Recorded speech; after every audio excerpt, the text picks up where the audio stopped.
Hey there, cats and kitties. I'm the Blues Man, Johnny Blues, coming at you live to talk about the anime series Recreators. This was a series that I started covering in written reviews over on my Facebook account, and I have just loved from the first episode.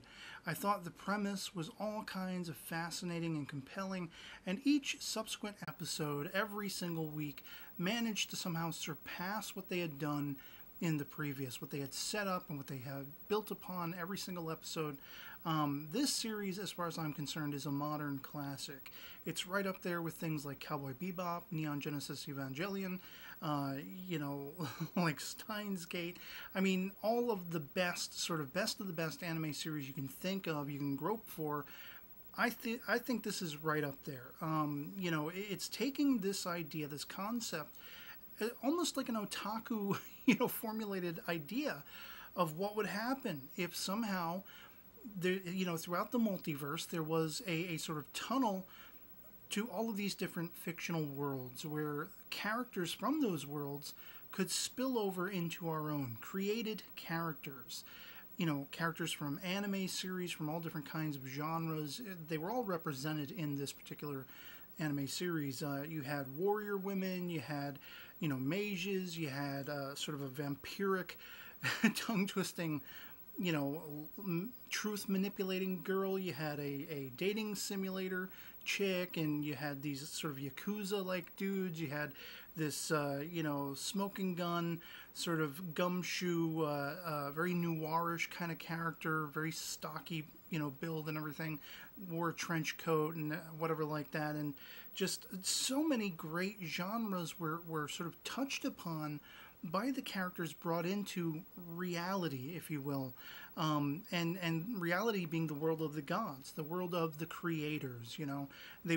These fictional characters were actually allowed to commingle with the people who forged their births, gave them life, imagined them into existence, and they were real flesh and blood living beings. And because this is an anime, it's kind of sometimes hard to wrap your mind around what this might look like in live action. I mean, if you think of fictional characters who haven't been represented in live action, you're just looking at animated cells, or you're looking at 3D pixelation in video games. What if that became a real flesh and blood person? You can kind of look to cosplay, and in fact there are some in-jokes at the very start, the early portion of the series, where when some of these characters are seen by people who are familiar with the characters they know from fiction, they think these are cosplayers, just really spot on cosplayers and everything like that. And so there's this great tongue-in-cheek humorous quality, this ironic quality that they always are playing with. They're very cognizant and aware of it, and they're always playing with it and pushing the envelope of expectation, along those lines, in bringing these fictional characters into the real world. And, it all kind of revolves around just an average writer, aspiring writer like myself. I'm an aspiring writer and creator, and here is this cat who has somewhat of a tragic backstory, in that a friend of his, someone who he just happened to meet impromptu one day, who had a similar fascination. They met online, and they decided to meet each other.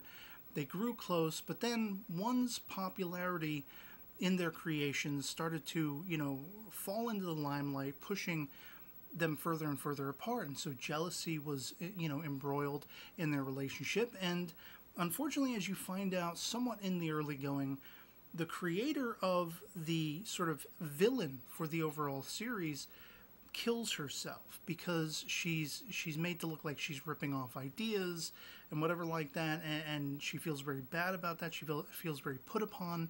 The main character is Sota, who is kind of an otaku, again, a writer, creator, aspiring, character designer and everything like that. He could have supported her, but he didn't. He felt jealous, and he kind of took a sickly pleasure out of the fact that she was suddenly starting to get all this negative attention. People saying she was ripping off ideas and ripping off character designs and not being an originator and everything like that, building off of other people's work and trying to take credit for other people's work. And so he does feel remorseful and guilty all throughout the series, and this plays heavily as sort of the core, the through line of the series, when dealing with the antagonist. Now, they pronounce it in the series Altair, but I always want to say Altair, being a fan of the movie Forbidden Planet. It's written Altair, Altair, but she is sort of this militaristic, costumed, super powerful, like overpowerful creation who was a stemming off of an original concept by the same creator who was the friend of the main character Sota, who killed herself. And in, I guess, the absence of her being in existence, this groundswell of energy, of fan acceptance of this more militaristic, stylized version of that original character was born in our real world, came through to our real world and became a real being. And using her untapped potential powers, her unlimited powers, she was the one who was breaking down the walls and bringing other creations into the real world. And so you were immediately introduced at the start of the series with what is probably my arguably favorite character in the series, Celestia, the red-haired, warrior woman. She's sort of the first character Sota meets. She's the first character we as viewers meet. And shortly thereafter is Meteora, a mage chick with sort of, bob-cut gray hair or white hair. And they all come from their, specific, distinct stories that they originate from. But in this world, being brought into the real world, they can coexist, and they still retain their powers and their abilities, supernatural things, these feats. In the case of Celestia, it kind of takes a while for them to bring forth her mecha, but she has a mecha. There's a mecha pilot character, like something out of Evangelion, that kind of thing, Evangelion. And it's absolutely astounding, this series, because it not only plays with the concept of fictional characters being brought into reality, what that would spell out for those individualistic characters, how they would react to the sudden awareness that, hey, if I look in a phone directory or if I look online, if I Google it, I could find the person who brought me to life, who created me, who has subsequently put me through so many misadventures and so much hardship and hellacious adventures that I've had to, stake the very life, my living, breathing existence on. I've had to defend, and I've had to try to save others and all this kind of stuff. I've been put through hell. And I can go confront that person. I can go take them to task for crapping on my world and my life and people around me I care about. And I'm constantly having to fight in the case of the warrior characters and everything. I mean, it is such a tantalizing and incredible prospect that here are these fictional characters and they're suddenly real and they can confront the people who created them. Now, in a sense, you could say it's kind of allegorical to the idea of confronting your parents, the people who brought you into this world and everything like that, who created your life, that kind of thing. But it's so much more fascinating in the framework of it being fictional creations, because they really play with that, as I say, with this sort of tongue-in-cheek quality and this very suspenseful quality. It's very intellectual, the way they play around with that framework, from a creation, the aforementioned truth-manipulating sort of vampiric chick, the evil chick Magane, she immediately kills her creator, and then she has a very sort of gobsmacking character turn by the end. And I don't really want to get too much into, spoiling how the story goes.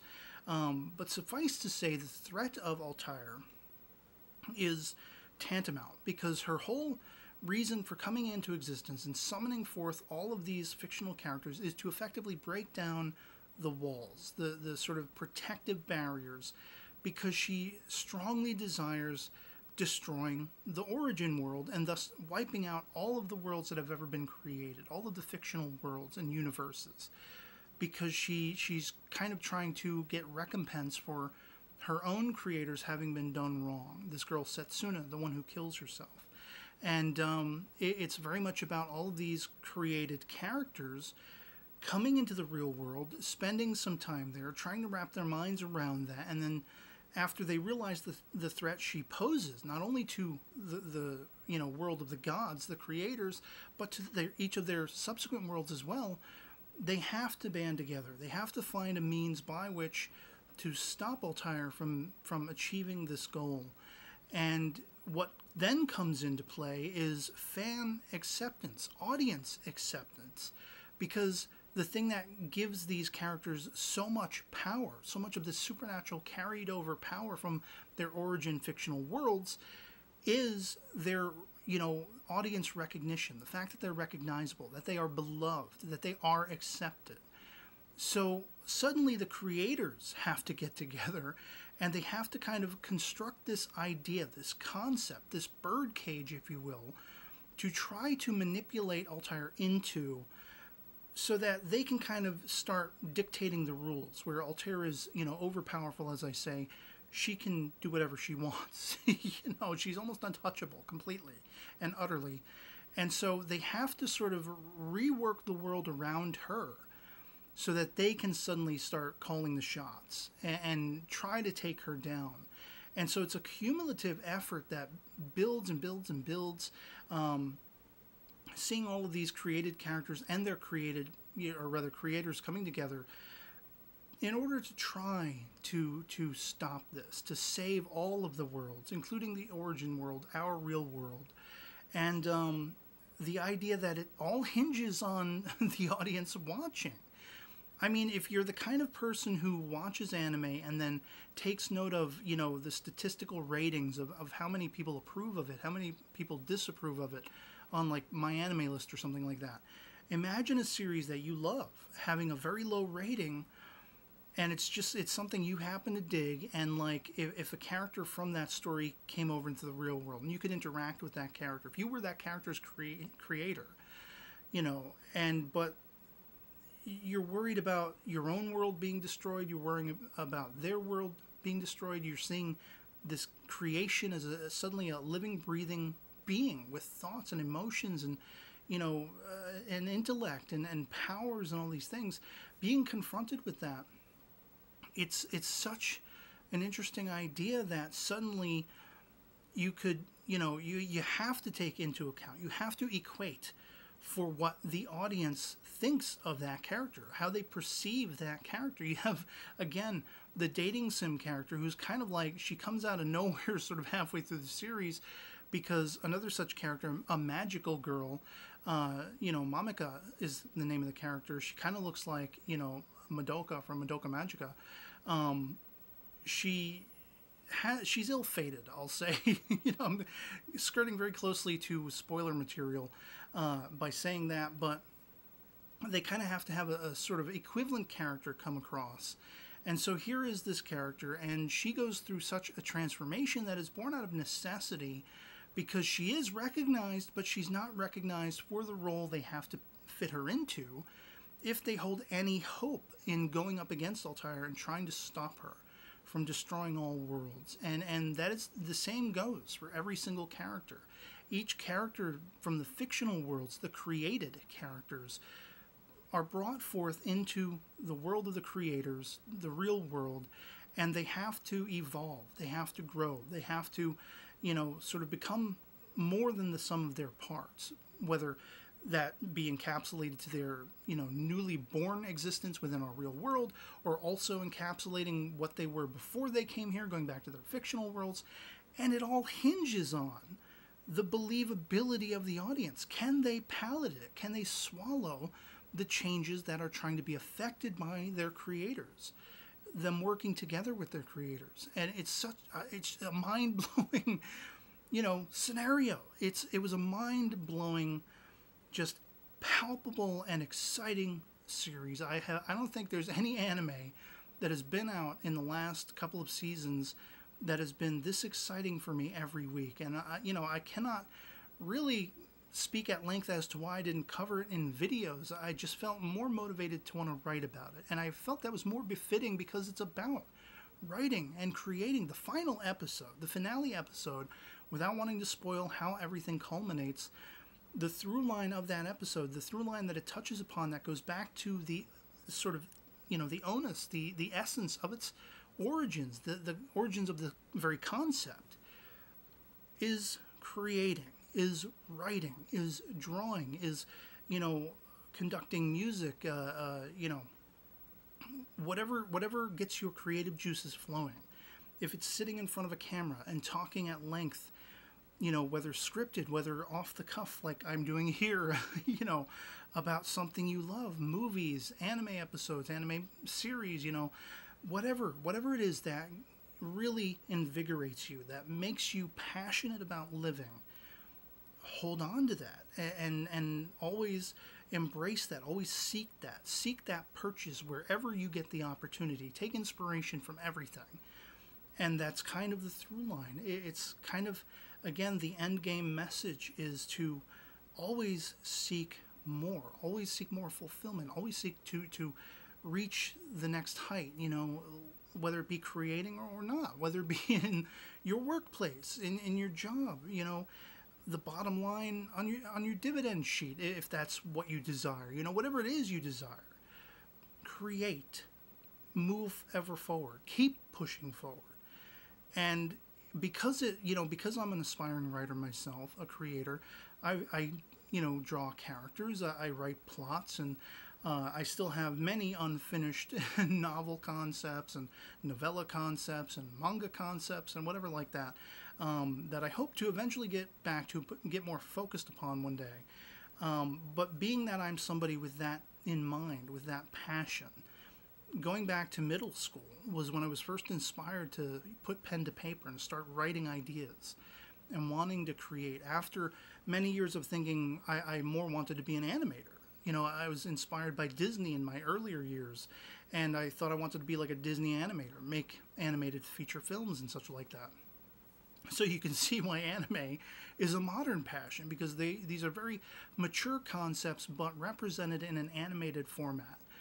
And of course, coming from Japan, where there's a very intellectual, interesting history and backdrop, to the inspirations of these kinds of stories, the depth to which they go, they reach greater heights of momentum and being affirming and inspiring than some of what is churned out, this day and age in movie theaters, on TV, and whatever like that. And it just spoke to my very core, the idea of creating, the idea of always seeking to birth something new, some kind of new concept, some kind of new adventure for characters. And that's very much what these characters all were. They were adventurous characters, some of them more than others, some of them very much not. They were kind of fish out of water, confronting this idea of suddenly having to become a hero or a heroine, against this villain who wanted to just destroy all, lay waste to all. And it all kind of circles back around to the formation of that concept. What birthed that concept in this girl who committed suicide, the main character Soda's remorseful, mourning for that, not having been there and being supportive of that girl, to try to avoid that happening, that fate befalling her, which had thus awakened this villainous Altair, this character who wanted to lay waste to all. And as I say, it comes full circle again by the end. I don't want to say any more than that to spoil it for you potentially, but this series was gangbusters. It is a modern classic, and I will take no ifs, ands, or buts to that effect, because I maintain it. That's my opinion. You can feel free to disagree, but you're not going to persuade me otherwise, frankly. And I couldn't more highly recommend you dropping everything. If you haven't seen this series as yet, you drop everything you're doing and put some focus upon it, because it will definitely be worth your time. It's not a series that I can even say is slow to get going. I mean, it sort of immediately, envelops you in this concept, and you're taken away with it. You're taken off on a journey, on an adventurous journey, a very compelling, twisty-turny journey, albeit all told, but a journey nonetheless. And by the end, it's that adventure, that whole chase from beginning to end. It feels so affirming and satisfying and amazing. as far as I'm concerned. So I'd love to hear from you guys in the comments below if you've seen the series, what you thought of it. If you're going to be checking it out as per this recommendation, this discussion video, talking about it, giving you the heads up if you haven't seen it already. And, you know, it was an amazing series. And I can't wait to hopefully one day, if it's licensed in the U.S., you know, in the West, I can't wait to actually own it one day. It will definitely be prized right alongside Ghost in the Shell Standalone Complex, Cowboy Bebop, Le Chevalier Dayon, and other such series, Neon Genesis Evangelion, however you pronounce it. All of those, you know, tried and true, just anime classics, even films like Akira, you know, The Girl Who Leapt Through Time, and such like that. It's that good. It's that good of a series. So, yeah. Otherwise, that'll be pretty much it for me on this. If this video finds you well, and I'll catch you all later. Peace.